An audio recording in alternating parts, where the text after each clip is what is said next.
पाकिस्तान के फ़िज़ाई शोबे में इलाकाई राबतों के फ़रोग़ की जानिब अहम पेशरफ्त। टूरिज़म प्रमोशन रीजनल इंटीग्रेशन इक़दाम के तहत साउथ एयर का पहला तैयारा पाकिस्तान पहुँच गया। हुकाम के मुताबिक एयरलाइन जून 2026 से बाकायदा फ़िज़ाई ऑपरेशन शुरू करेगी। इससे पाकिस्तान की इलाकाई एविएशन मार्केट में एक नए बाब का आगाज़ होगा। इस मनसूबे से मुल्क के मुख्तलिफ इलाकों में माशी सरगर्मियों को फ़रोग़ मिलेगा। हवाबाजी के शोबे में रोजगार के नए मौके पैदा होंगे और तिजारती रवाबित बेहतर बनाने में मदद मिलेगी। पाकिस्तान के फ़िज़ाई शोबे में इलाकाई राबतों के फ़रोग़ की जानिब अहम पेशरफ्त। टूरिज़म प्रमोशन रीजनल इंटीग्रेशन इक़दाम के तहत साउथ एयर का पहला तैयारा पाकिस्तान पहुँच गया। हुकाम के मुताबिक एयरलाइन जून 2026 से बाकायदा फ़िज़ाई ऑपरेशन शुरू करेगी।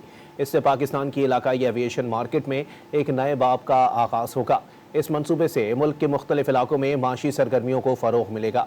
हवाबाजी के शोबे में रोजगार के नए मौके पैदा होंगे और तिजारती रवाबित बेहतर बनाने में मदद मिलेगी।